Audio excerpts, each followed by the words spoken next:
We're about to begin with our inaugural session. May I request everyone present in the hall to kindly be seated with the electronic gadgets on silent mode. I request our organizing team member to kindly invite all our special invitees, guests who are outside the hall. We are now, in no moments from now, beginning the inaugural session of our second Safe City and Intelligent Mobility India 2024. Once again, requesting everyone present in the hall to kindly be seated.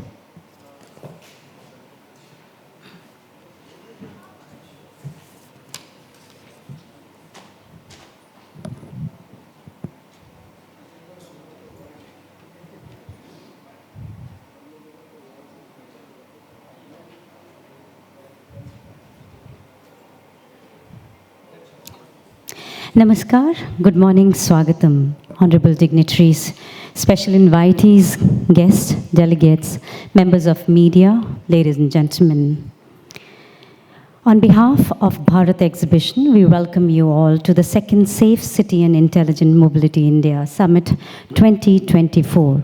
Ladies and gentlemen, acknowledging the great importance of the Smart Cities Mission initiative by the Government of India, the summit today aims to bring together the industry thought leaders, policymakers, investors, innovators on a single platform. The aim of the summit is to focus on how to gain advantages by looking at the future of mobility in comprehensive and integrated world. Ladies and gentlemen, with those words, we now call the inaugural session to order. In our Indian tradition, it is customary to begin any auspicious occasion with lighting the ceremonial lamp, and it is of great significance to us as we, through this lamp lighting ceremony, remember that we are all under one roof, taken care by the universe. May I request all our dignitaries today to kindly join us for this auspicious ceremony. May I request Shri A. Robert Ravi, who is the Chairman and Managing Director of Bharat Sanchar Nigam Limited, to kindly join us. Sir, most welcome, and would you please also be joined by Joint Commissioner of Police, Technology and Cyber and Licensing, Delhi Police, Shri B. Shankar Jaiswal, IPS. Good morning and very warm welcome to you, sir. I also invite Director Project Operations and Maintenance Railtel Corporation of India Limited, Shri Manoj Tandon. We're also being joined by Chief Financial Officer, Global Norden Communication, Mr. Vijay Kumar. Very warm welcome to you. May I also invite Principal Solution Architect, Videonetics, Mr. Sarang Deshpande. And we are also being joined by Deputy General Manager and Business Unit Head, Smart Transportation, NEC Corporation India Private Limited, Mr. Maqsood Ahmed. Very warm welcome to you. May I also invite on stage Executive Director, Deloitte India, Mr. Vivek Mittal. And may I also invite on stage Managing Director, Bharat Exhibition, Mr. Shashidharan. May I request all our dignitaries present on the dais to kindly proceed for the lamp lighting ceremony and to mark the beginning of the occasion, requesting everyone to kindly join us for the lamp lighting ceremony.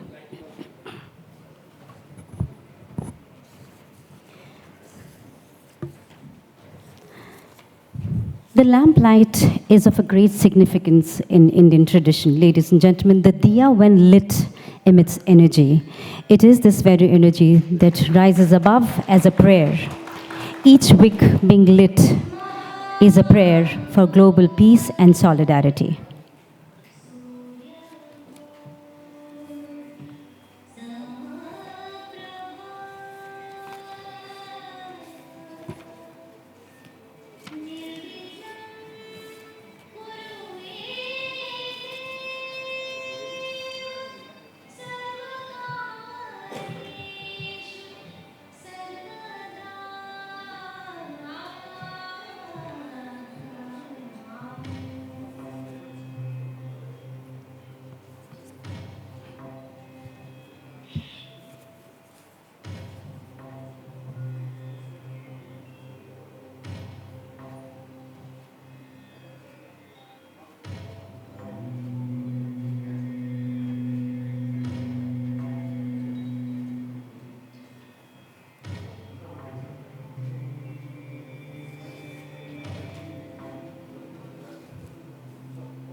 Thank you so much, dignitaries, for lighting the ceremonial lamp and marking the beginning of this summit. Ladies and gentlemen, the lamplight ceremony is about a prayer to the universe for the well-being of one and all, and also for a very successful summit ahead. Thank you so much once again. We now begin with our opening ceremony, and may I request the Managing Director of Bharat Exhibition, Mr. Shashidharan, to kindly give the welcome note.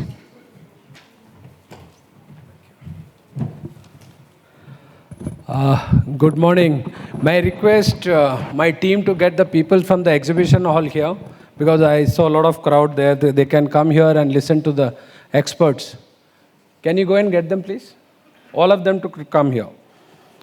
Good morning, ladies and gentlemen. A warm welcome to the second edition of Safe City and Intelligent Mobility. We hear every day how safe is India, how to make it more safe, and what is the intelligent mobility. We have a very good distinguished speakers today from the industry, from the security, everyone who's going to talk about all this. You know, I don't want to waste time as everyone has to leave by 10:45 for the next meeting. So, you know, I don't want to take much of a time in my opening speech, but only thing is, please, ladies and gentlemen, give a big hand to the CMD BSNL who has taken over recently, Sri Robert Ravi, who has taken over as a CMD BSNL recently. So, sir, congratulations to taking over. I would like to welcome Sri B. Shankar Jaiswal IPS, who's the Joint Commissioner for the Delhi Police, who's looking after all the projects of Safe City. Sir, I'm sure that you will be able to meet a lot of people and, you know, get a lot of things out of that. And then Manoj Tandon, good friend, Director Project and Operations of RailTel, one of the partner for Delhi Police Safe City. I'm sure BSNL also can pitch in now for the project. And then we have the Norden, who's the camera and a lot of other solutions for safety. Vijay, welcome you, Vijay. Then I would like to welcome from Videonetics, who's one of the company into the partners into this, Sarang.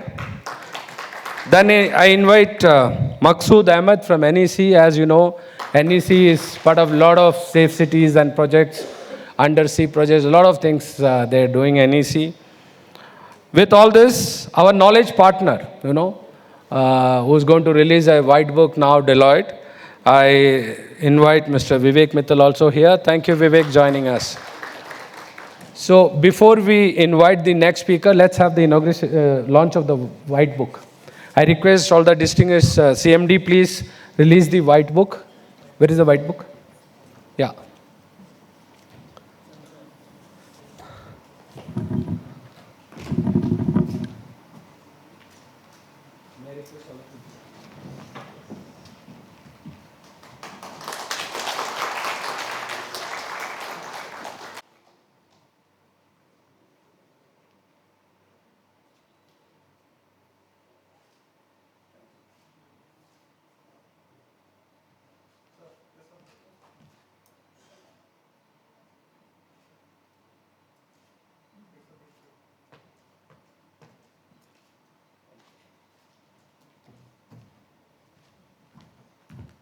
With this, I stop here, and let's move on to the real business and listen to the experts. Thank you.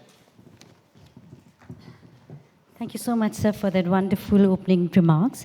Ladies and gentlemen, that was a momentous moment where we released the Smart Urban Mobility in India, the report by Deloitte.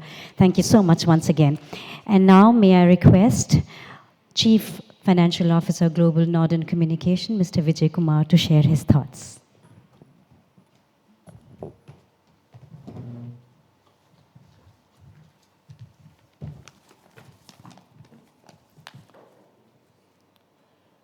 Good morning to all. Good morning to distinguished guests and industry leaders and esteemed colleagues.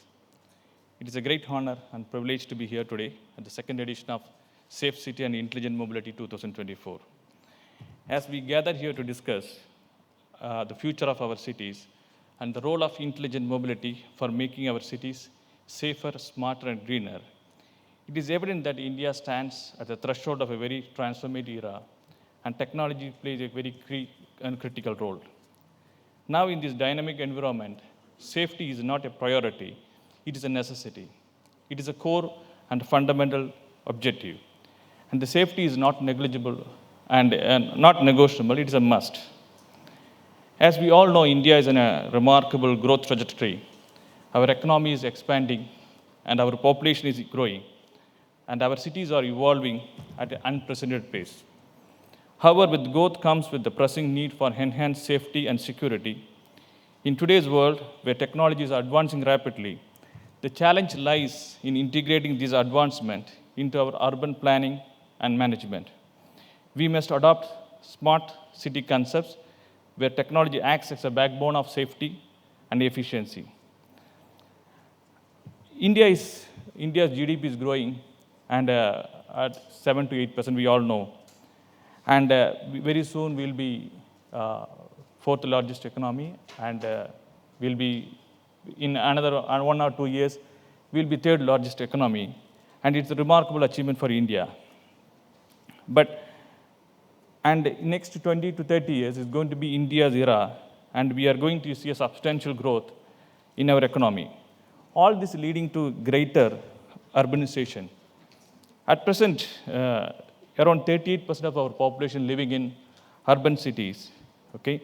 And by 2050, studies show that 60% of our population living in urban city. So this is going to give a lot of pressure on our cities, and this expansion and growth present a lot of new challenges and opportunities. The challenges means, we have seen a lot of road congestions and air pollution, accidents. Women's safety and security is going to be a very critical. Public safety, carbon emission, waste management, and resource management, etc., is going to be a challenge. However, this challenge also brings about a lot of opportunities about unique opportunities for innovation. By adopting smart and sustainable solutions, we can not only tackle these issues head-on, but also pay for the future urban growth that is both economically viable and environmentally sustainable. The need for smart city management has never been more critical. Advanced surveillance and real-time data analytics are key to monitoring and managing our urban spaces. With integration of IoT and AI, machine learning, edge technologies, our urban cities can be more proactive and responsive, and ensuring that every decision is informed by accurate, up-to-date real data. This is not about safety, it is about creating an urban environment that is efficient and livable and ready for future. When you think about smart city, safe city, first thing comes to my mind is in Dubai. See, I lived in Dubai last 23 years. They create a big image, big brand as one of the best cities to live, safety-wise, security-wise. They are able to maintain that brand. It brings up a lot of people to come and settle down in Dubai. It attracts a lot of tourists. I travel across the world. I felt Dubai is one of the role model cities. I was very close to my heart. See, they adopted a lot of innovation technologies to make city more safer, and they had a very strict enforcement of rules and regulations, like seat belt, red light violations, and all these things. One time I got a fine of around 500 dirhams. I'm just thinking that 6:30 in my traffic fine, the time of fine is around 6:30. I'm wondering why I didn't travel much fast that time. When I checked the reason for violation, I didn't put the headlight on at 6:30. Sometimes, Dubai, they get darker faster, but we think that at 6:30, there is no need of put headlight. So they are very strict in this one. When I'm thinking back to settle down to India, because my mother is not well, she wants to come back, and I felt sad to leave the city of Dubai. And then I realized that why I like Dubai, India very much, families very much. I'm just thinking that why I feel sad.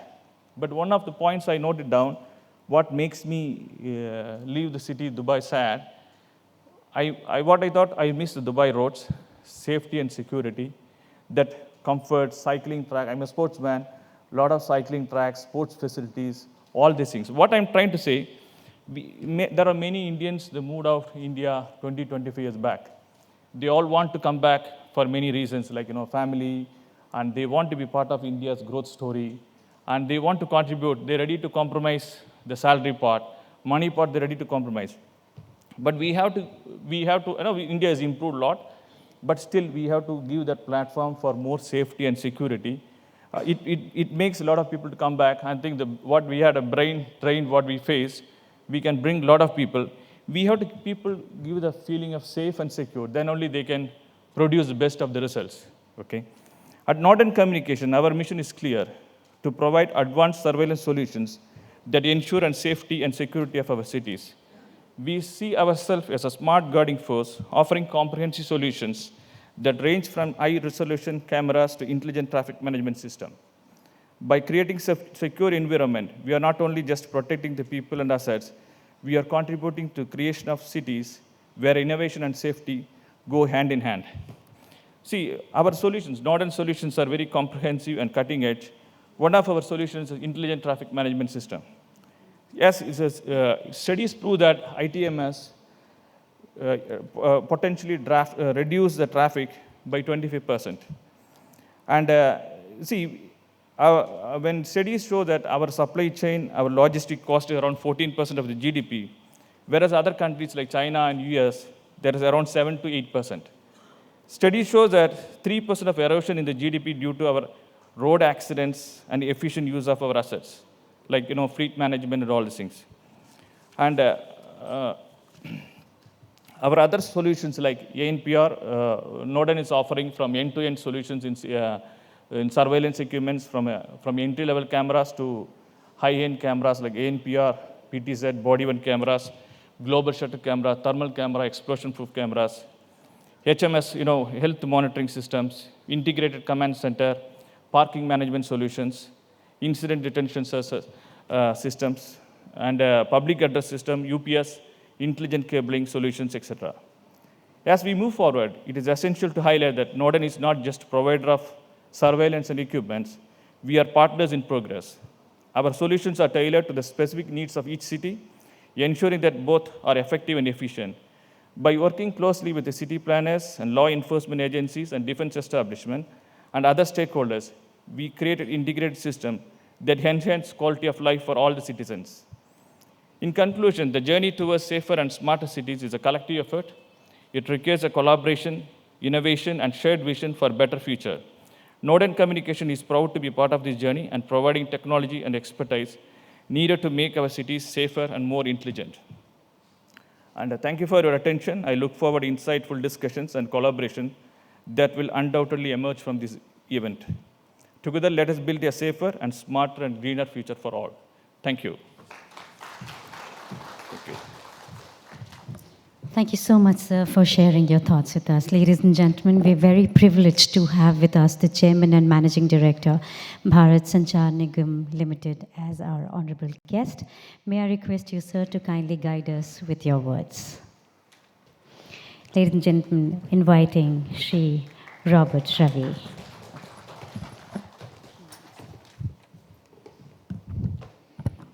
Good morning, ladies and gentlemen.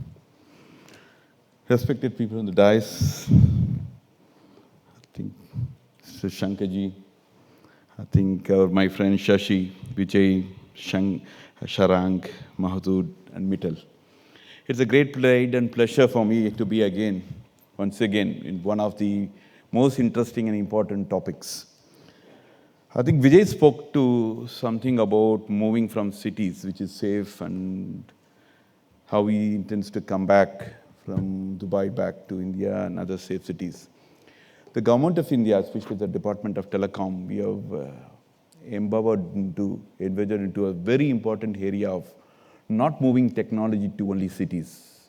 We want to go further down to villages. How do we make our villages intelligent? Unless whatever technology we have, we may claim that we have one of the best AI-based technology, a big data analytic technology, we would have built the best distributed ledger technologies, the blockchain-based technologies, cameras, safety network. And unless all these technologies go to the base level of the society, unless these benefits the society or the people who are working there, all this is not going to be of any use at all for the society. What we attempted first is to do a pilot. I think it's closing shortly out. We have identified 10 villages across the country where we wanted to develop them as a complete, digitized, a connected, intelligent villages. What we did a lot of analysis. We took a clue from different places of the world. What New Zealand is doing, what Chinese are doing, probably what the Singapore is doing. And all along the way, each one has their own choices, and we try to pick on the best and then say how we can fit it into an Indian environment. And went into specific areas in a village, probably the agriculture, the health sector. We can see what is happening, how I can more automate and you make effective use of the infrastructure so that my PHC systems, the primary health centers are more efficient. My education systems are more efficient. My agriculture, how I can help my farmers to help more. How can I help the district administration there to make use of technology in policy and decision making rather than taking efforts in a generic way? Can we not take real-time information back? And that will help in doing a real-time analysis.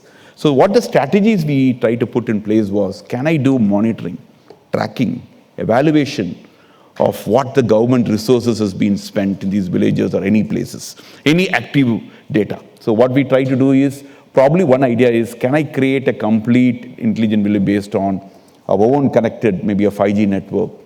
5G is having, of course, other than the speed, we have two very important components of the massive IoT and the LLC, that's what we call the latency.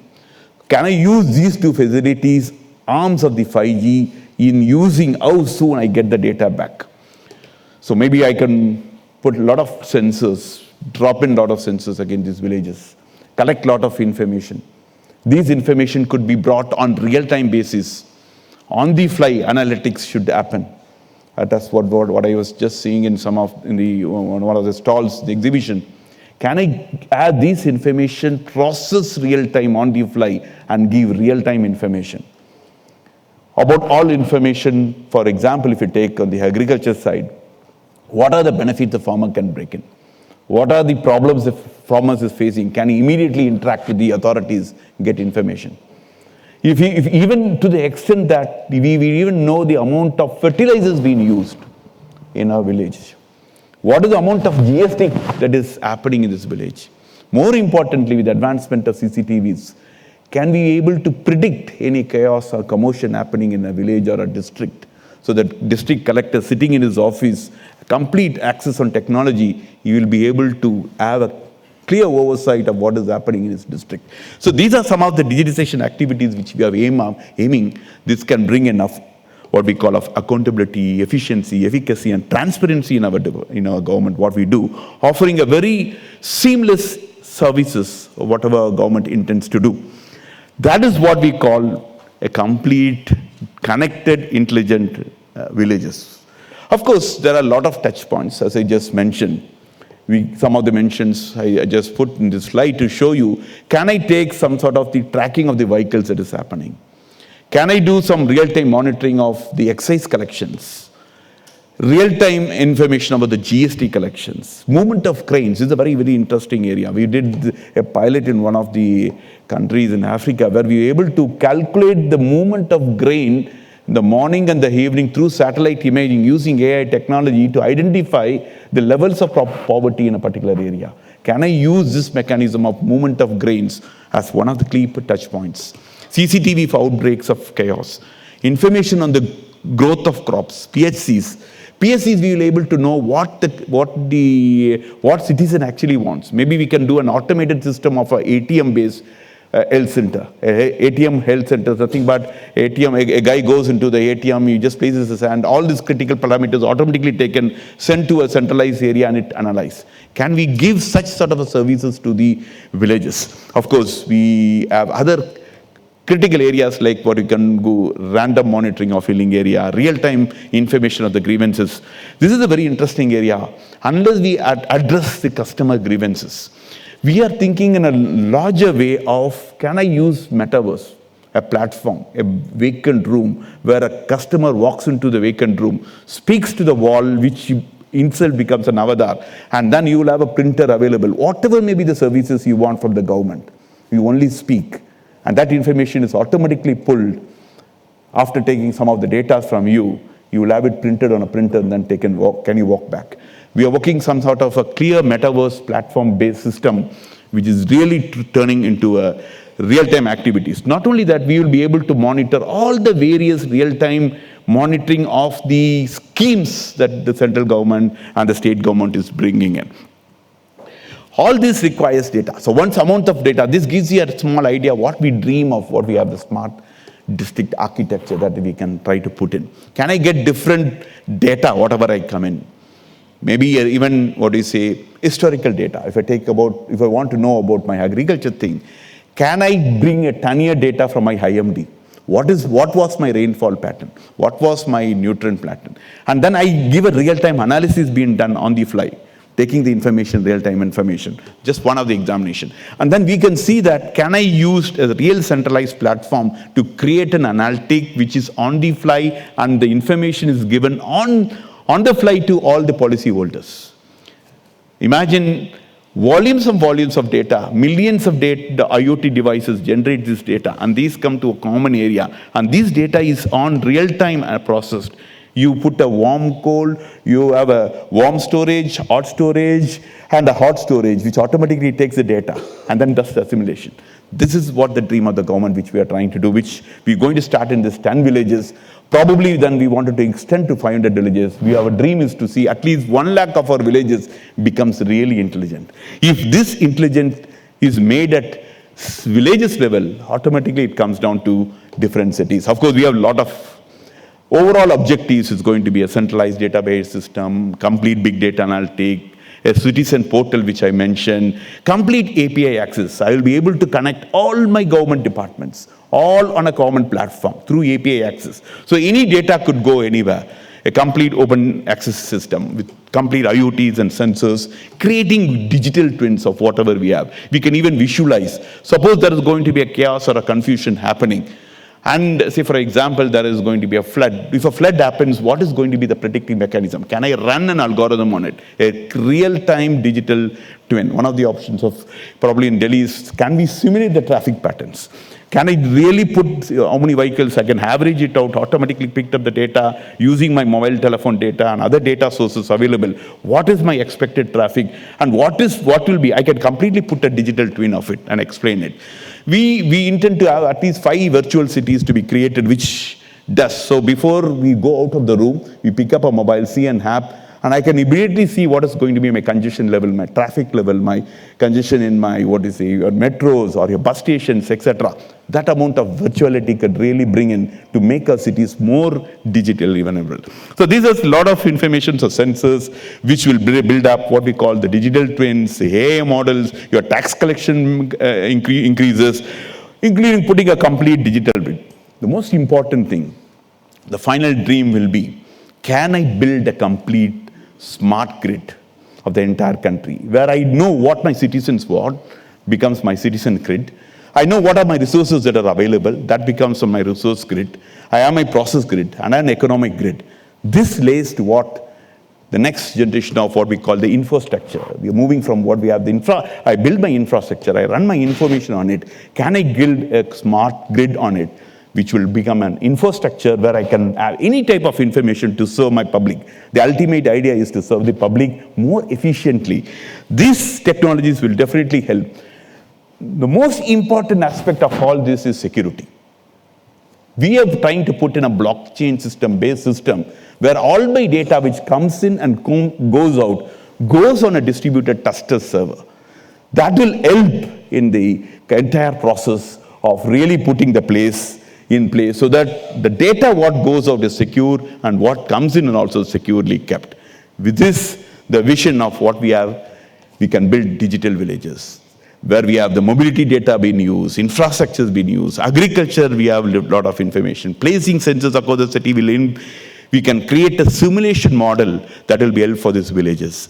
A personal education records, the examination system, I was just talking the other day on the examination issues. Can I use network slicing of my 5G itself to use an end-to-end secure examination module? We've been hearing a lot of news on the examination front.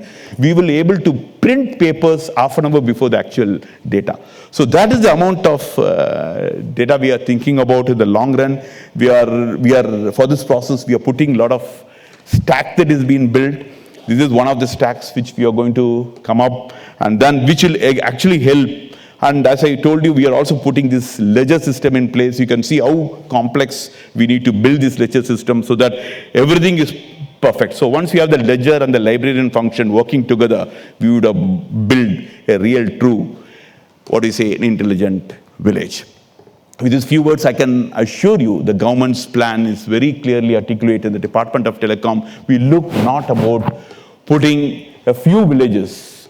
We are aiming around 1 lakh villages to become intelligent in this phrase. Imagine if our villages become intelligent. If our villages, the people who are living in the villages are able to enjoy the fruits of this technology, the country would have developed.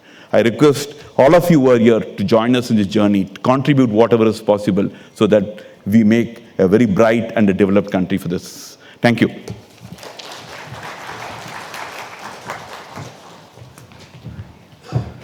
I just want to introduce, we've been hearing cancer is a killer and this thing.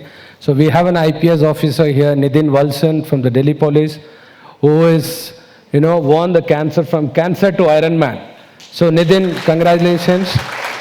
So nice to see him. He turned from cancer man to Iron Man. You must have seen those books here. I just want to, when I saw him, I just must share that. Thank you so much. Thank you. Thank you so much, sir. Ladies and gentlemen, a huge round of applause once again for Shri Robert Ravi. Thank you so much, sir, for sharing those very vital information and those very thought-provoking words from you. Thank you once again, sir.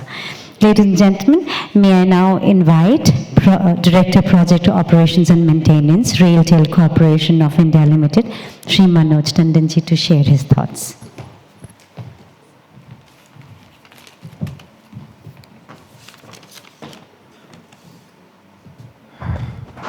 Good morning, distinguished panelists, guests, media friends, and industry colleagues. It's my pleasure to be here in this interesting event. And thanks to Shashiji, Bharat Exhibition, and all the sponsors of this event to organize such thought-provoking sessions. After Shri Robert Ravi has put a lot of visionary statements, nothing much is left to talk about now in terms of what is safe living. I think the caption moved from smart city to safe city. Maybe next time we'll have a livable city or livable society. Because the livable index is quite different than safe city if you refer the dictionary meanings of safe city or safe villages or safe society itself. The concept of safe city has gained good traction in last couple of years, primarily because of a lot of migration from rural to urban areas. And most of the urban areas, especially tier 2, tier 3 cities, tier 1 and tier 2 cities are grappling with population growth, sustainability, and the need for efficient infrastructure. Safe city is a very evolving framework. What we have seen safe city 2-3 years back, what we are seeing safe city now is quite different. The upcoming technologies like digital twin, AI, ML and all, they are going to make the safe city concept more enriching and will add a lot of value to the concept and the framework itself. It uses a lot of ICT technologies and analytics because 2-3 years back, analytics was not much talked about in the industry, but now analytics is spilled everywhere. So the real time, what is being talked about, I think the offline data itself is sitting on pile of information. The real time can be the next fancy thing. But I think we are not able to utilize even the offline data properly to organize, to plan, to optimize the resources. So that should be the first target. The real time will definitely follow later on. The energy, water, transportation, municipal services, and healthcare services are the few critical services which need to be addressed through Safe City framework. Smart city, as we know that it relies mainly on sensors and devices to talk to platforms and run analytics on top of that so that the city admins and civic agencies take data-driven decisions instead of gut-feeling decisions to improve the mobility of the people and improve the livability of the citizen at a large. And of course, safe city cannot become smart city until unless we have intelligent traffic and efficient traffic movement on the roads. We all know, especially Deloitte know, and people in Mumbai and Bangalore, people also know that how the traffic moves in the peak hours of working days. I think due to further densification of urban areas, the management of traffic congestion, emissions, and safe and timely movement of people and goods are very, very critical for livable cities in this part of the century.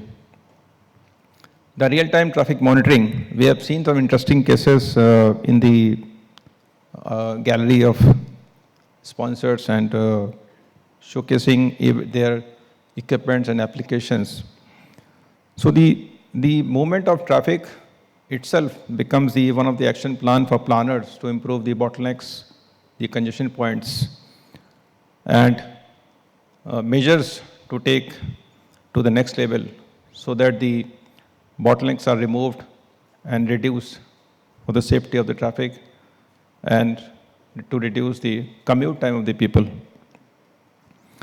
Adaptive traffic signals. Signals are mostly static nowadays. We have not seen any adaptive traffic signals. In the off-peak hours and the peak hours, the timings are same. So adaptive traffic signals, the smart parking solutions. Parking is a major issue in Delhi, and especially we have seen because of parking itself, you have a lot of congestion on the roads. The vehicle to traffic infra communication. The connected cars are totally connected to internet today, but over a period of time, they need to talk to city infra, to commute, to talk to communication, to talk to infrastructure, so that their movements, and their bottlenecks in terms of stoppages can be tracked and can be worked upon. As I said earlier, that Safe City is an ever-evolving framework, and new technologies will add a lot of value to it. And it's going to be a very, very collaborative framework because we have not seen any particular SI or OEM who can claim that he has complete solution. So master system integrator will definitely have a collaborative umbrella under which various technologies, various OEMs can come together and deliver the solution. Best wishes for the collaborative approach for Viksit Bharat. Thank you. Jai Hind.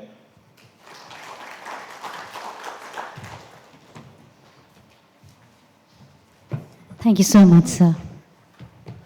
As I said that, the two officers has to leave. May I request Mr. Robert Ravi to present a memento to Mr. Manoj Tandon? Get the Manoj Tandon's memento, please.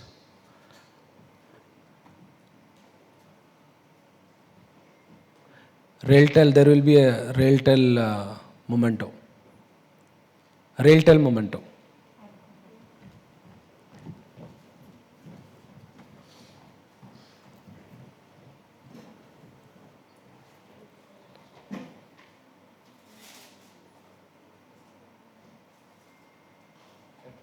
No, they'll get.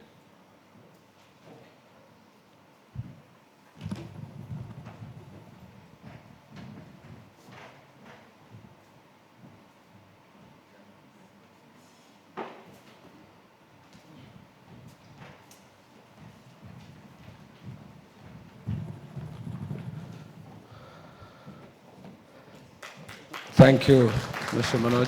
Thank you so much. Now I request Jaisal Saab to present a memento to Robert Ji. Mr. Robert Ravi, because he also has to leave. Please get the Mr. Robert Ravi's memento.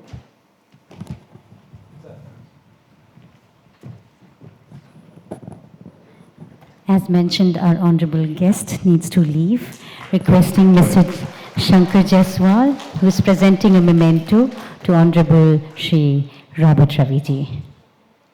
Thank you so much, sir. Ladies and gentlemen, a huge round of applause as we thank our honorable guest for gracing this occasion with their presence. So thank you so much. Your valuable thoughts shall remain with us. Thank you so much. Ladies and gentlemen, we immediately resume with our inaugural session and we continue. And may I now request our honorable guest, Joint Commissioner of Police, Technology, Cyber and Licensing, Delhi Police, Shri B. Shankar Jaiswal, IPS, to kindly share his thoughts.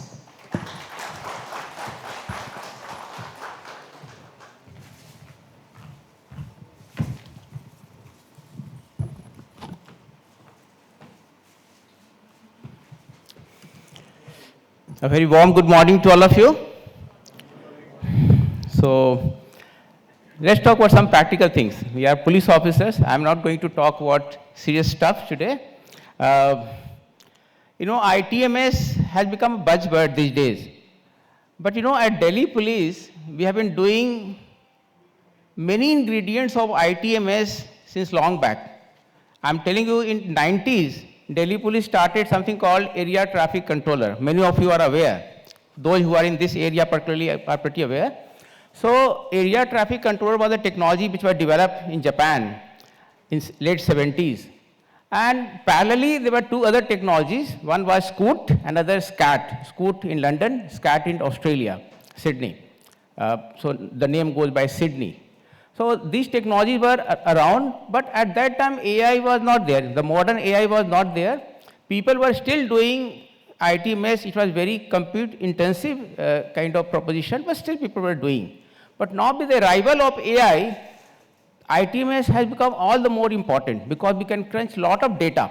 We can crunch a lot of data in terms of all kinds of sensors which we can deploy. Earlier we were deploying loops, inductive loops, but nowadays radar, LiDAR, optical cameras and crowdsourced data, social media data, everything can be crunched and we can do real-time data analytics, real-time AI-driven, neural network-driven analytics engine, which can churn out all kinds of recommendations. So let's talk about some basic ingredients. First of all, what is the motivation of ITMS? The primary motivation for ITMS is we want smooth, hassle-free, safe and green mobility. And to ensure that, we have to make sure that the road space should be optimally utilized. The best way it can be done is when all the junctions, they coordinate together, they work in a federated manner, so the maximum road space is used in optimal manner. And the best way it can be done by some kind of AI engine. So what kind of input we take? As I said, radar, LiDAR, sensors, crowdsourced data. And what is the output? Output is at any point of time, the command and control, the traffic command and control center, TCCC, will churn out the standard recommendation for each junction. What are the recommendations for each junction? Every junction has got three variables. One is split, second is cycle, and third is offset. So if you know what should be the split between the various axes of roads, what should be the offset between two junctions, and what should be the cycle time. These three variables, there may be others also, but these three are most important. By recommending these three variables for all junctions throughout the city like Delhi, we can make sure that we use road space in a very optimal manner. And what are the output? What are the KPIs? KPI is minimum latency, minimum number of stops. Suppose you want to certain destination, you would not like to have many stops because your time, vital time is lost. Sometimes you're not even sure that how much time it will take. So you want minimum stops, you want minimum waiting period at junction. You also want that maximum number of traffic flows, and the average speed of traffic should also be as much as possible within the limit. So all these are possible using ITMS. Another very important output is minimum accidents. This is something we miss out. Minimum number of pedestrian accidents. Pedestrians are the most vulnerable road user. People don't care much about them. Everybody is talking about vehicle users, but what about pedestrians? Pedestrians' rights can be very well preserved, very well protected by ITMS system. So globally, there are many standard technologies. Scoot, SCAT, I said. Scoot stands for cycle, split cycle offset optimization technique. Scoot is based in London. Another technique is SCAT, Sydney Coordinated Adaptive Traffic Control. So that was developed in Sydney. And in India, in Delhi Police, we are in the process of ITMS project. We are doing two projects, both the projects, Safe City project. I think our partners are also here, NEC and Awiros. They are part of our Safe City project. At ITMS project, we are being helped by CDAC. CDAC is helping us. They are our consultant. And soon we are going ahead with, the RFP. It will be published, and we hope that the best technology will be rolled out in Delhi Police. It's a mega project of Delhi Police, and we look forward to some very worthwhile, output in terms of reduction in accidents, reduction in latency. Latency should go down. This is our hope. But what are the challenges? The Scoot, SCAT, these kind of systems, they have been optimized, they have been tested in the best kind of road conditions, where people follow lane discipline, people follow, it's not multimodal traffic. More or less you'll find cars on road, not many different kind of vehicles. Here you'll find bullock cart, cycles, all sorts of things on roads. And parking management. In India, we have a very difficult parking management. And we have to think in terms of congestion pricing. We have to think in terms of parking should also be made a premium kind of facility which can be ensured through some kind of technology. So after testing such system in India, and that's why we want some indigenous system, because somebody who has tested their system in Indian conditions, because whatever systems have been tested and trained on data available on different city like London or Sydney may not apply in the same way in Indian cities. So we have to generate data in Indian conditions, train our system, AI system, and then test and validate. Then only we can get some worthwhile result. So we have a very high hope, and we feel that and all the important ingredients. What are the four important components of ITMS? Because when we talk about ITMS, people say it's a one system. It's not just one system. Just to tell you the truth, that in Delhi Police, we are doing all kind of e-challan, automatic challan, red light violation detection is already happening. Lane violation detection is already happening. Speed detection system is there. So we are doing contactless automatic challan system. That's already there. Regulation also, to some extent, we are doing. Physical contact has been minimized.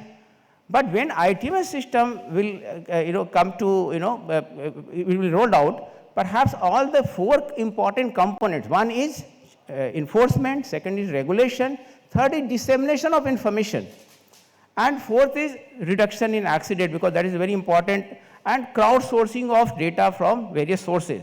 So all these systems will work together and in a coordinated manner, because somewhere you find that a lot many accidents are happening. Perhaps you need to focus more in terms of enforcement, more in terms of regulation, more in terms of road engineering. So all these things can be integrated. Not only road use, but also smart mobility entails that different multimodal traffic system should also be integrated. Like, for example, there are a lot of pressure on a road. Metro can take over. Other modes can also take over. So all these multimodal transport systems should be integrated. One, should have one card which should be applied everywhere.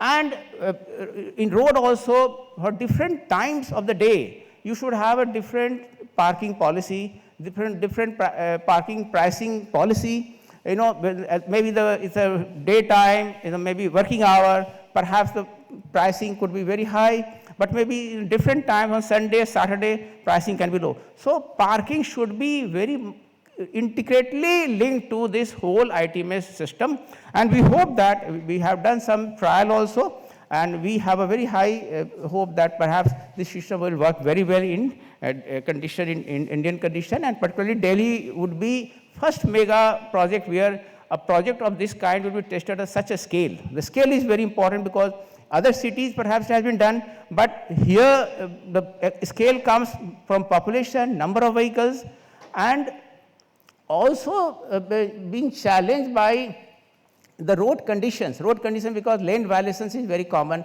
How to address that? Even you can't address it through challan. You have to educate people, you have to make them aware. People's trust should also be there. So these are my thoughts on ITMS system, and through this forum I want to invite all of you, when our project is published, our RFP is published, do join this bidding process and also be part of this mega exercise. Perhaps Delhi would be a kind of a big validation of such system, ITMS system, a modern ITMS system. So this I want to conclude. Thank you so much. Thank you so much, sir, for those very encouraging words from you. May I now invite Principal Solution Architect, Videonetics, Mr. Sarang Deshpande, to kindly share his thoughts.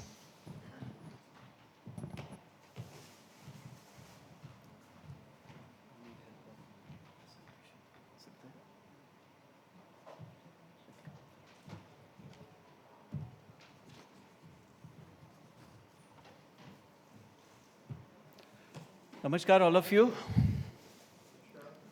Very insightful sessions from sirs. I want to start my session with a small prayer, small prarthana to the Almighty. May all of us flourish. May all of us reach new heights. May all of us feel safe and secure in every part of India at every hour of the day. And we as technology providers and the policy makers, it is our responsibility to come up with a strong policy and technological solutions so that we make everybody feel safe. And with this, I would like to begin. I'll be talking about the ITMS. As sir told, ITMS is a vast subject. I'll be talking about a subset of that. But before that, we are talking about smart cities. We have 100 smart cities almost deployed. A very brief and apt definition of smart city is mentioned on the Smart Cities Mission website. They say, what is smart city? Smart city is something that works. What do you mean by that works? Works is simple. It should be livable, it should be sustainable, and it should be thriving. I should feel safe along with my family to stay in a place. I should have very good commute options, hassle-free options. The city should make me comfortable, and I should have a lot of potential growth opportunities in the city. Now, for all these factors, a common denominator would be a good traffic solution or a good traffic situation in a city, or a well-managed traffic in a city. So in smart cities, we talk about lot of technologies. We have sensors, we have systems, doing energy management, citizen interaction, citizen services, and so on and so forth. We will focus on the intelligent traffic management part, and that too specifically when we come from video domain. We have been doing video management, video analysis, face recognition for almost 15 years now, and that too in India. I'll try and give a glimpse of what ITMS as a video company, as a video processing company, how do we look at ITMS as a solution? Now, why is ITMS required? Sir already talked about what are the factors which are posing that requirement. Rapid urbanization, Mr. Ravi spoke about that. As per the estimates, we are estimating 40% of the population will live in urban areas by 2030. We have increasing vehicles on the road, and that is again thanks to Viksit Bharat, thanks to our thriving economy. We added some 2 crore odd vehicles on our roads from 2020 to 2023. Road safety, another big concern, 4.61 lakh accidents in 2022. And many productive age people we lost. And traffic congestions, there was one interesting study done, and they estimate 1.44 lakh crore rupees annually is wasted because of the traffic jams in the big 4 metros collectively. Now, these are strong enough reasons to invest, to come together, to drive a solution which is giving us a holistic traffic management. From my side, I would see this ITMS in 5 different domains or 5 different groups. Group 1 is identifying vehicular and safety incidents on the road. When I say vehicular incidents, we talk about red light and stop line detection, free left and wrong turns and odd even in Delhi, which we do, or there are dedicated bus lanes which are never followed. Then there are safety incidents. Now, the road accidents that I spoke about, 71% of those accidents happen due to overspeeding alone. And the major fatalities come through two-wheelers. Unfortunate souls. But that is where safety incidents can be detected by these systems. So talking about no helmet or triple riding, we talk about no seatbelt or driver talking on a phone while driving, or we are talking about overloaded vehicles or uncovered vehicles which are potential safety hazards to a free-flowing traffic. Then second group would be road incidents. Now road incidents, we see accidents happening. Now accident is a very large and very dubious term from video analysis point of view, how to detect an accident, because there are so many variables and so many situations coming in. So that is one condition. Second is congestions. Third is pedestrian activity on the roads, which again hinders the free flow traffic, or identifying something called as something like stopped vehicles.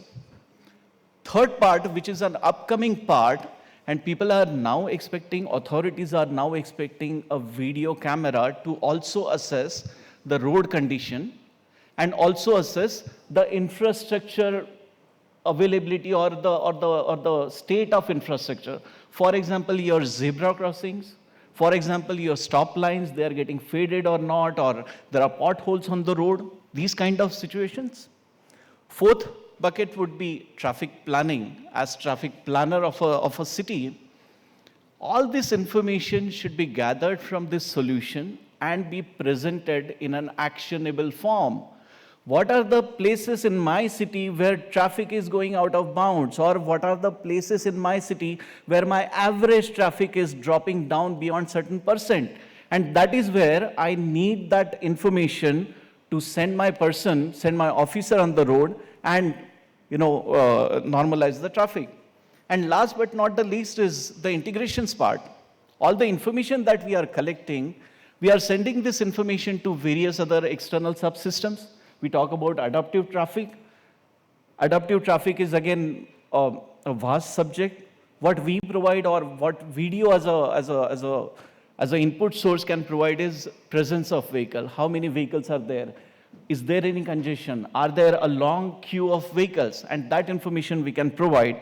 And then there are other integrations like traffic tickets and Vahan database integration, or getting information from environmental sensors or the PUC database or e-waybill integrations. Now, Delhi Police, obviously, sir, you have been the early adopters of technology, and you have seen this, and you are already in the process of making one of the largest projects, ITMS projects in India. So the solution characteristics of this ITMS solution is, it should be a homegrown solution. Homegrown solution, we are a country with diversity. Lot of different vehicle types which are not known to other parts of the world. Our people are different, our environmental conditions are different. The dust levels that we see in Delhi are, you cannot expect that in any country in Europe. So we need a solution which is developed here, developed for India. We need a flexible, resilient, and scalable solution. We have problem with infrastructure. It is not adequate all the times. So we are talking about modular computing. Computing is not happening at one place, but it is happening for just-in-time kind of information. And it should be resilient with all the failovers and traffic and electricity problems. All these parts, the solution should be reliable. Then actionable intelligence. I should be able to take some action. As a city manager, I should be able to take some action out of the intelligence I'm getting. Intelligent, we are talking about AI. They say AI is the new electricity. The way electricity, transformed everything, the same way AI is doing. I know it is overused, over-abused word, but yes, AI is, everybody is coming under that AI. So that solution should adapt to artificial intelligence, deep learning, generative AI. There are a lot of things coming up. It should be secured. Information security is another big challenge. We saw just before the Olympic, the rail network of France was hacked. It was stalled. So information security is another important aspect, and it should be tried and tested. As sir was telling, the scale, everything looks good for 2 cameras, 4 cameras, 5 cameras kind of POCs. But when we talk about thousands of cameras, we require a solution which is tested and, having all these characteristics. Now, what are the upcoming trends? What are the new things which are coming? I would say contextual understanding. Now, sir, Delhi CP and Delhi, let's say any other part, let's say any marketplace, you don't have similar traffic patterns. The speed of 20 km per hour in CP is very high, but on the highway, speed of 20 km per hour is very low. And the application should be contextual that, okay, in CP, if it is 20 km per hour average speed, I'm okay, it is not a traffic congestion. But on a highway, if it becomes like 20 km per hour, it becomes my problem to solve. And that is where the contextual part of the solution is coming. We are talking about anomaly detection. I was talking to you about accidents. Accidents are a lot of variables. So instead of calling them as accident detection, we call it anomaly detection. A vehicle on a road, a vehicle toppled on a road, a vehicle not in line with other vehicles on the road. These are all the conditions for anomaly detection. And anomaly detection is coming. People are working on that. My industry colleagues would know. Generative AI is where, helping us out on these aspects, because we don't have sufficient data to train our models of accidents. You don't get videos, you don't get images sufficient enough to detect all the accidents. That is where generative AI is coming to the rescue. Behavioral analysis, trying and understanding and predicting that, okay, if there are drivers running overspeeding, then there is going to be some mishap, some traffic accident, some issue on the road, and that is where taking a preemptive action in terms of maybe sending those dynamic messages or changing your signals, those kind of things people are working on. Reconstruct and enhance.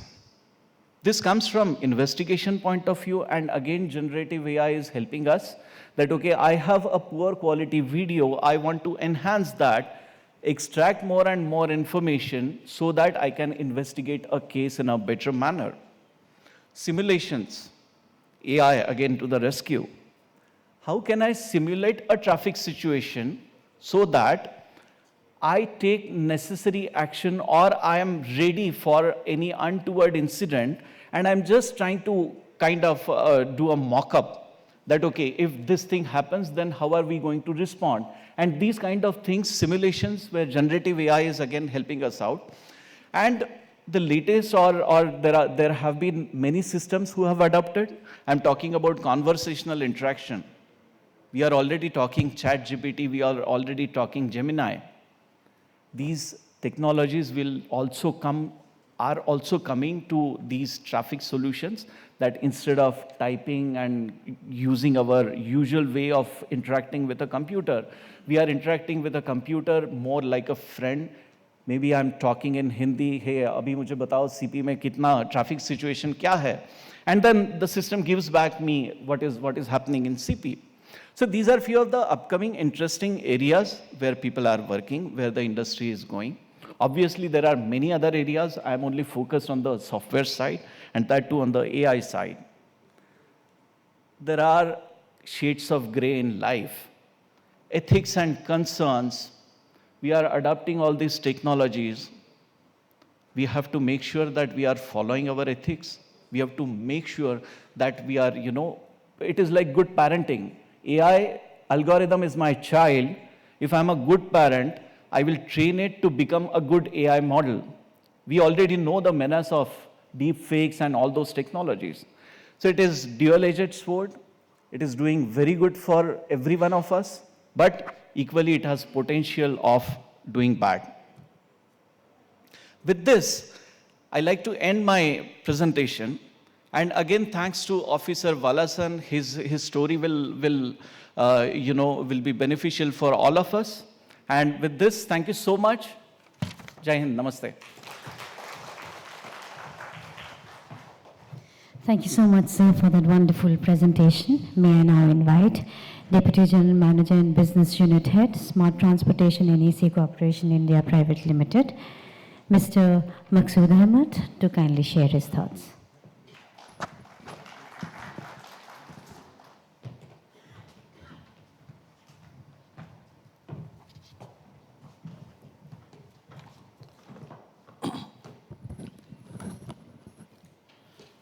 Distinguished dignitaries on the dais, esteemed guests, industry friends, and the media. It's a great pleasure to be part of such a distinguished panel where we are discussing from the policy makers to the solution providers how to contribute ourselves to make safe cities and as well as intelligent mobility with the technology. I am representing here NEC. So NEC has a history of 125 years, which was originated in Japan.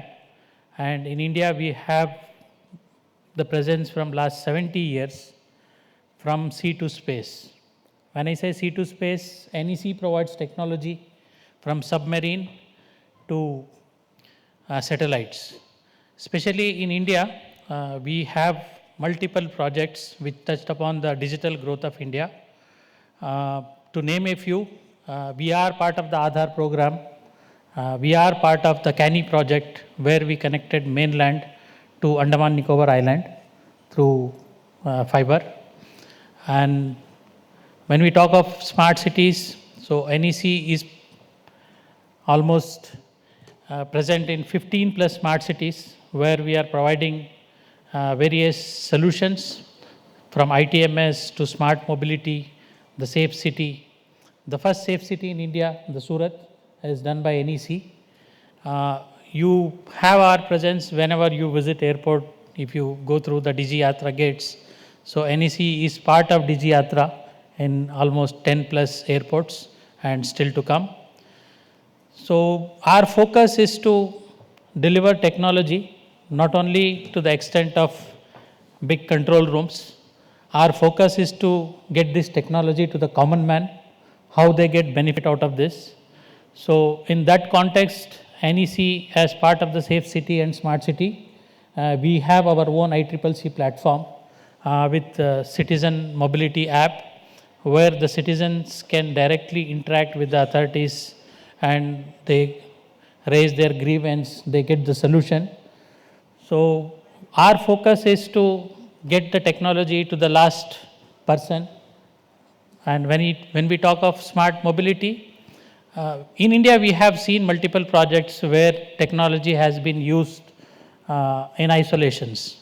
But now it's the need of the hour where we start thinking of getting the smart mobility where the seamless connectivity, last mile connectivity is provided, where we connect the metros with the taxis, this kind of thing. NEC in India for the smart mobility, we are the one who are from the beginning delivering the smart mobility solution, starting from city of Ahmedabad, Surat, Hubli, Dharwad, just to name a few. The solutions what we have built in India, these are the world-class solutions. So I just want to highlight here that the same solution what we have developed in India has been used in FIFA 2022 in Qatar, where NEC India very proudly delivered the entire project, where we delivered technology for 3,000 buses to commute the entire passengers, the sports enthusiasts who are present in the city of Qatar. And we have delivered it where we met the KPIs. Just one of the KPIs was very interesting. When we were bidding for the project, they asked us, can you give us a technology where you will provide buses to completely get all the commuters out of the stadium within 45 minutes. So when the last whistle has been blown, we had 45 minutes to ensure that the last passenger who is present in the stadium should be moved to the next point of interest, wherever he wants to travel. Because it was one of the unique football event where in one city there were 8 stadiums. And there are people, you might have Googled or you have seen, that there are 6 people who attended all the matches of the FIFA. And we are very proud to say that they didn't use any private transport. They used the public transport, where they used to travel with our buses from one stadium to the next stadium and ensure that they have seen all the matches. So that's the level of technology which NEC India has when it comes to smart mobility. We are proud partners of technology in the city of Ahmedabad, which is one of the first city where the entire smart mobility solution has been deployed. So if we start talking about the technology right now, it's in the phase where we are talking about AI, blockchain. So we have a team of 6,000 plus people working in India to bring solutions where this will cater to the each and every individual in the last mile. We have our own solutions built up, which was for India and which are customized for the Indian conditions. We have multiple products, so we have our booth here. So I request all of you to visit, and later part of our session, we have the presentation to explain the entire portfolio NEC has. We are here to discuss about the safe city and the smart mobility, and I hope that all these interactions will result where we are able to come up with the solutions to cater to the Indian community. Thank you. Thank you so much, Mr. Maqsood Ahmed, for sharing your thoughts with us. May I now invite Executive Director, Deloitte India, Mr. Vivek Mittal, to say a few words.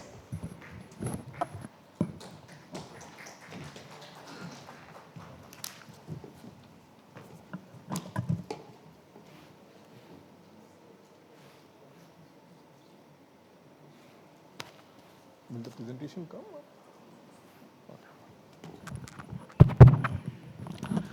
Hello everyone, and thank you for giving this opportunity to Deloitte to be knowledge partner for this event.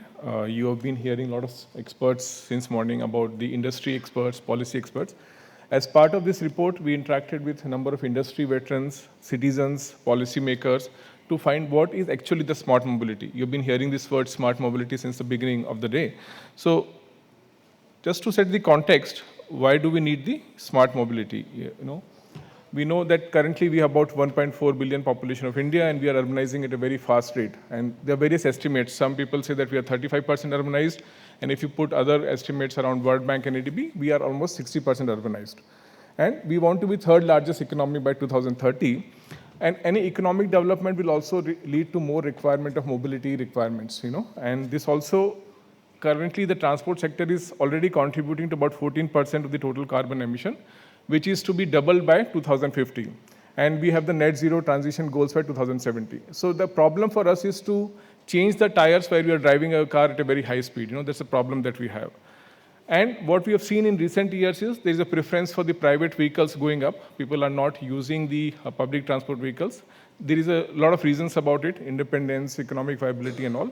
But together, all these things, they're creating a lot of pressure on the city ecosystems, a lot of requirement for the urban infrastructure. So we see the transport cause, there are certain negativities around it. It causes air pollution. It is causing increasing congestions in the travel time. And it also is raising for the preference for the personal vehicles. So the key questions for us is what solutions can reduce the transportation negative impacts that we have. It's a must that we have. We cannot do away with the transportation sector. And how we can harmonize the individual preference for the own vehicles with the public transportation. And as per us, the framework that we have developed, the solution lies in being the smart, And what do we mean by the smart? First is we need to be sustainable. The solutions that we're developing should be sustainable. And the sustainable solutions can be achieved through being efficient, connected, and eco-friendly transportation. We heard from the sir that there is a transportation system which breaks down in the future. It has to be end-to-end integrated. The second for us, which is AM, is multimodal and the seamless. All the transportation system should be multimodal, seamless, integrated. We heard from the sir about integration of the fare, integration of the transportation system. End-to-end complete mile connectivity has to be there. Second is about AI-enabled. We have been hearing about what is the different technologies that we can use, how we can use a lot of data analytics to improve the city systems. Then we need to ensure that our transport systems are resilient and safe. One flood comes and we see all the roads are gone. One flood comes and we see that none of the transport systems are working. And as India becomes one of the most climate stressed country, we need to ensure that all our transport systems are resilient and safe. Then the T part is the technology transitions. And this is not the technology for managing the systems, but also the fuel-based system.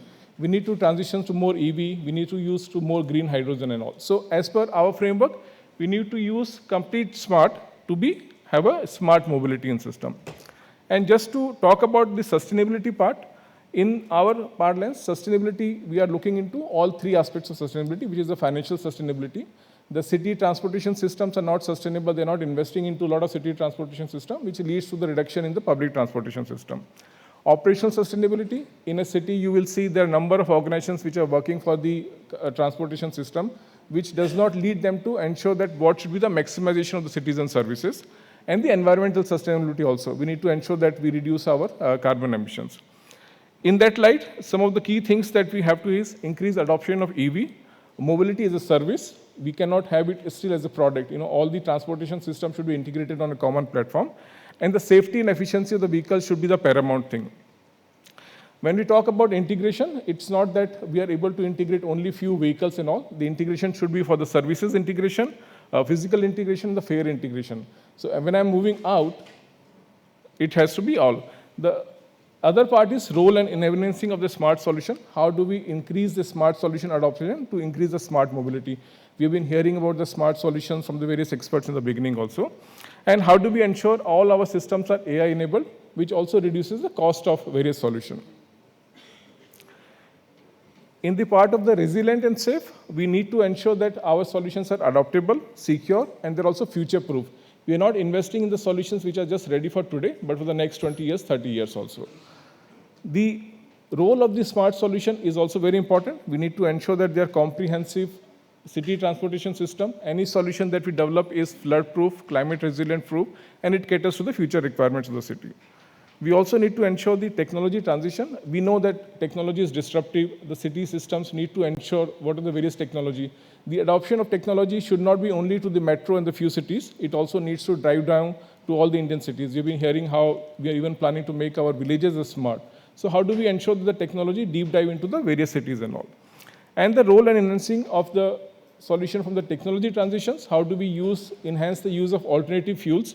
What are the various subsidies, tax incentive structure, behavior things that will help us to migrate to the alternative fuels. In conclusion, we need to be a smart mobility solution. We need to have technological advancement. We need to be adaptive to technology.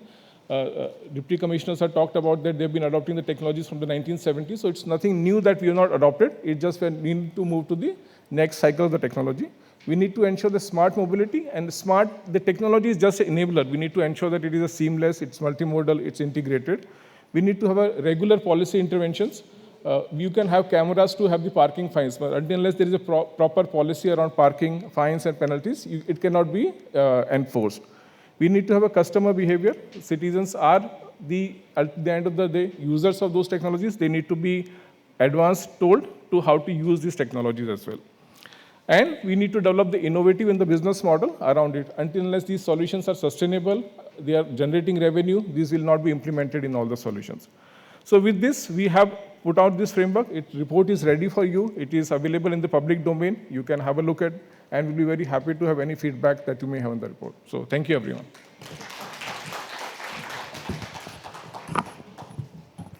Thank you so much, sir, for that wonderful presentation. Ladies and gentlemen, with that, we come to the concluding moment of the inaugural session.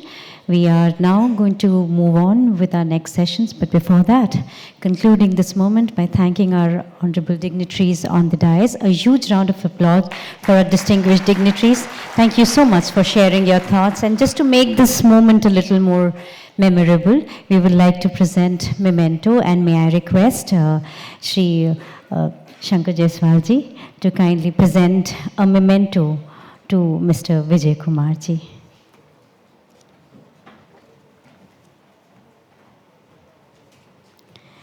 Requesting Mr. Jaiswal to kindly present a memento to Mr. Vijay Kumar. Thank you so much, sir. Thank you so much. Once again, requesting Mr. Jaiswal to now present a memento to Mr. Sarang Deshpande.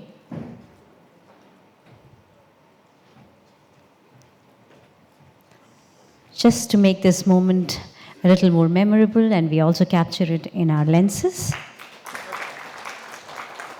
Once again, requesting Shri Shankar Jaiswal ji to kindly present a memento to Mr. Maqsood Ahmed.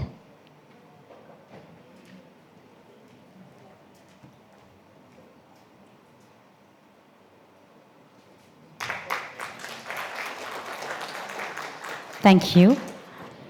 And once again requesting Mr. Jaiswal to now present a memento to Mr. Vivek Mittal.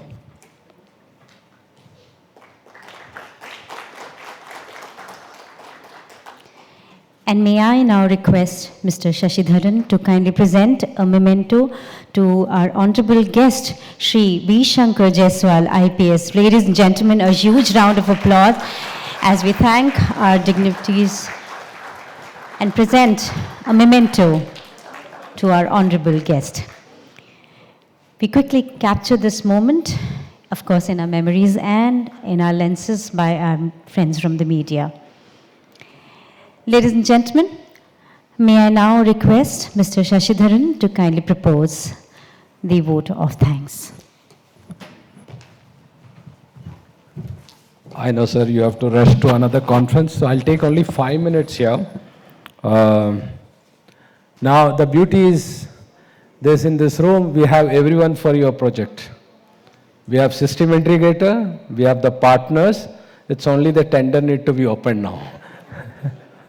We have cameraman, we have video management, we have ITMS, everyone is here.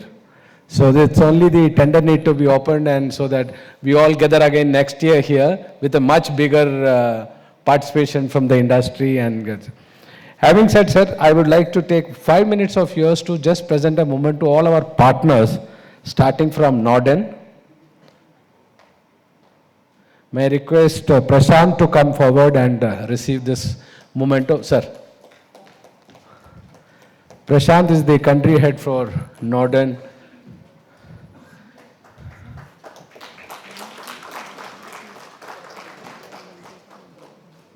Okay.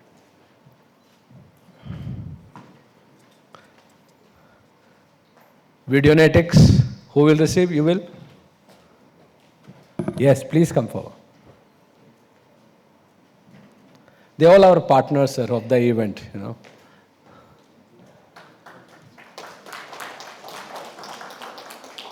I request Mr. Anand Bhaskar from Digital Blanket.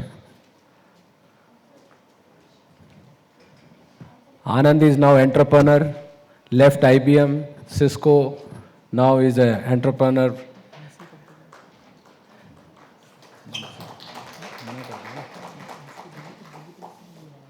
Okay, okay.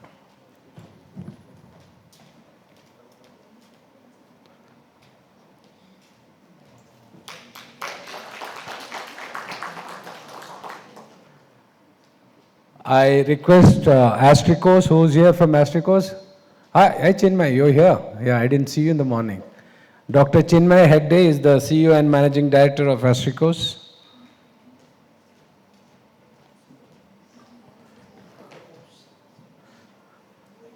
He's also your one of the partners, sir. Sir, just sit. I would like, please have a seat, sir. I request Mr. Kushwaha to come on the stage to present this memento to NEC. Can we have the...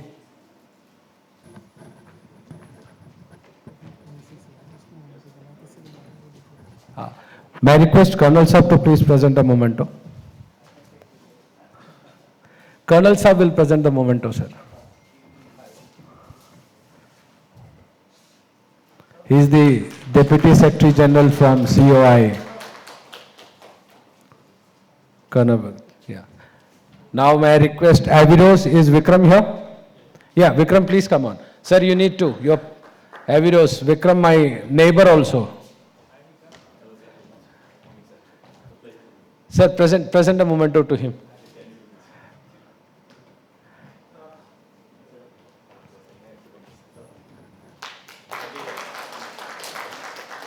Netskope. Who is here from Netskope? Anyone from Netskope? Yeah, please come. Yeah, it's 3 more, sir.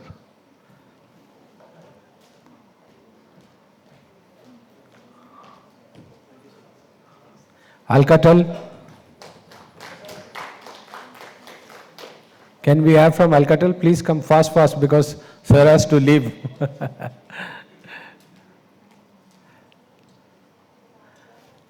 Anand is here from Intellicene, yeah.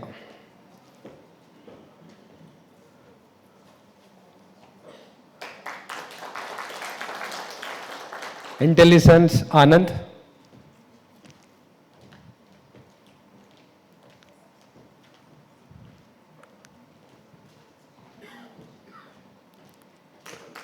TechBridge, the founder is here. Please come.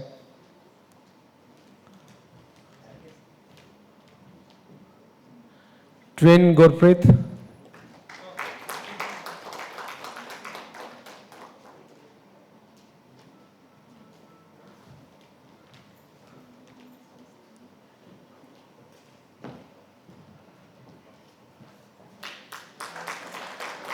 Ador.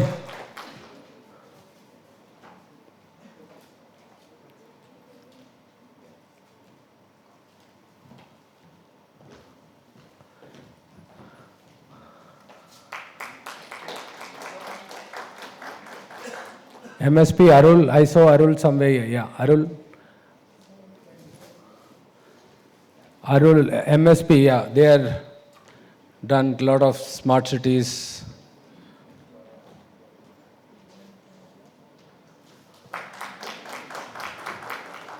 Techspire, Gopal. Gopal is not here. COMMRAX.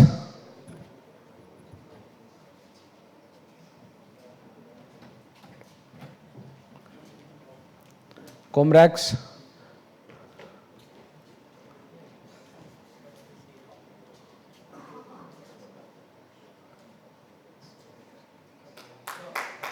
Khushi Comms.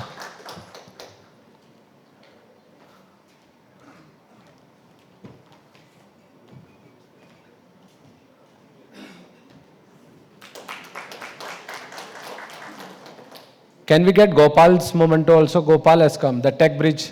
Tech Bridge. Oh, sorry, Expire, sorry. Techspire. No problem. You are also partner with them.